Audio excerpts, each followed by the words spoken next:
Hello friends, स्वागत है आपका अपने चैनल पर। तो आज हम फिर एक नई कहानी तो नहीं कह सकते, फिर एक कहानी लेकर आपके सामने हाजिर हुए हैं।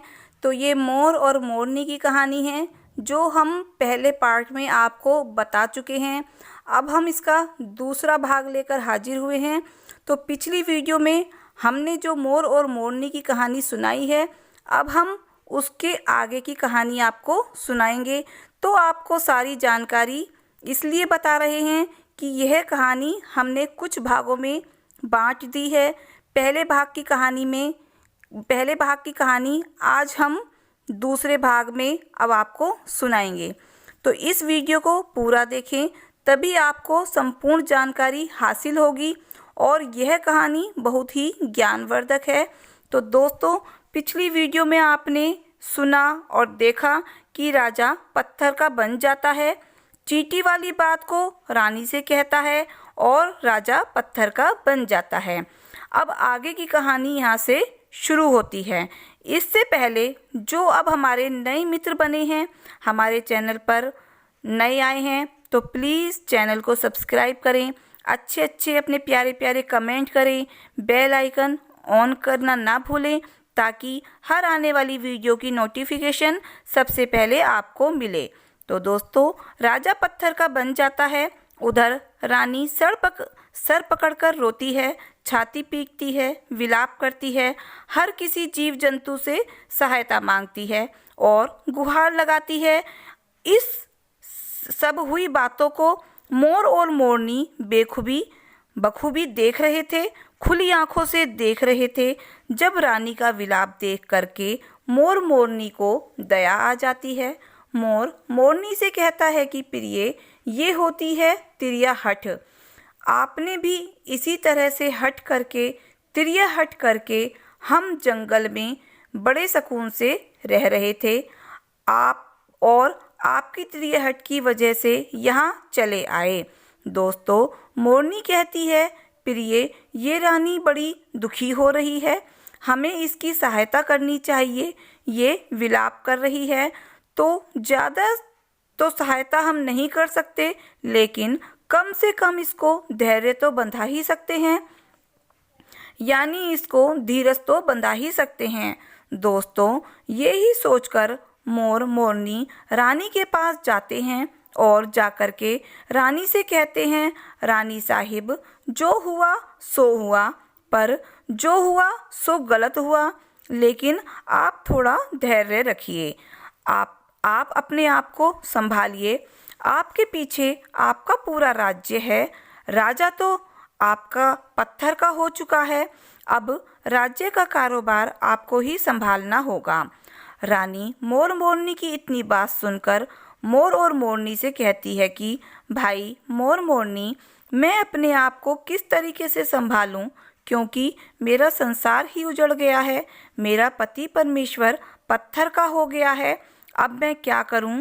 तो दोस्तों, रानी इतनी बात कहती है और उधर मोरनी के मुख से निकल जाता है कि राजा पत्थर के कैसे हो गए।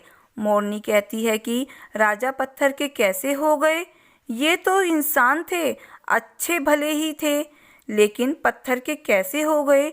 दोस्तों, रानी वही बात जो राजा ने चींटी वाली बात रानी को सुनाई थी, वही बात रानी मोर मोरनी को सुनाने लग जाती है। दोस्तों, जब रानी वही चींटी वाली बात जो राजा ने रानी को सुनाई थी, वही बात मोर मोरनी को सुनाने लग जाती है, तो रानी भी धीरे धीरे पत्थर की बन जाती है। तो दोस्तों, जब राजा पत्थर का हो जाता है, रानी भी पत्थर की हो जाती है, दोनों राजा रानी पत्थर के हो जाते हैं। उधर मोर और मोरनी को ये चिंता सताने लगती है, तो मोर मोरनी बड़े चिंतित हो जाते हैं।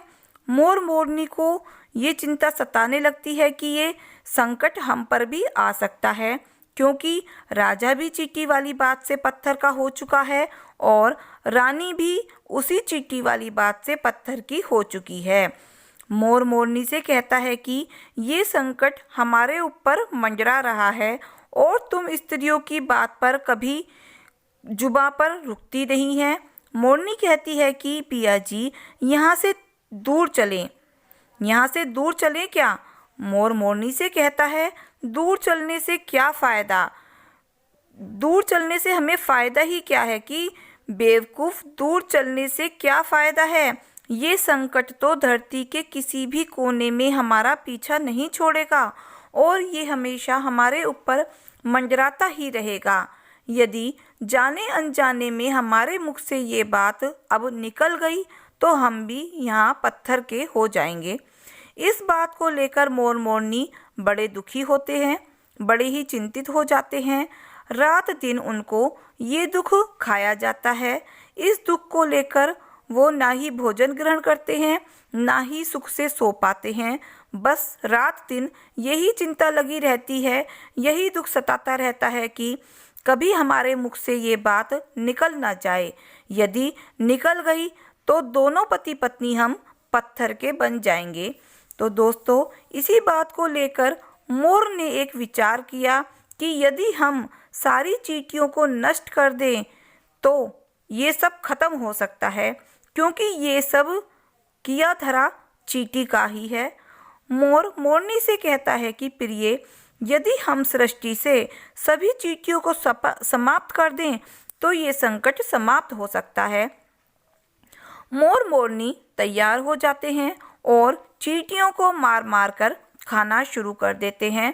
ढूंढ ढूंढ कर चींटियों को मारना शुरू कर देते हैं।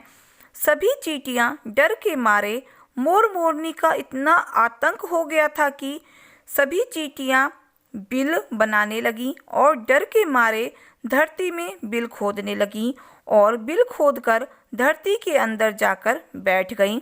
तो दोस्तों, मोर मोरनी की ऐसी निगरानी रखते कि जहाँ भी चींटी नज़र आए तुरंत ही दबोच लें और उसे तुरंत खा जाएं। दोस्तों, कोई भी चींटी डर के मारे बाहर ही नहीं आती थी।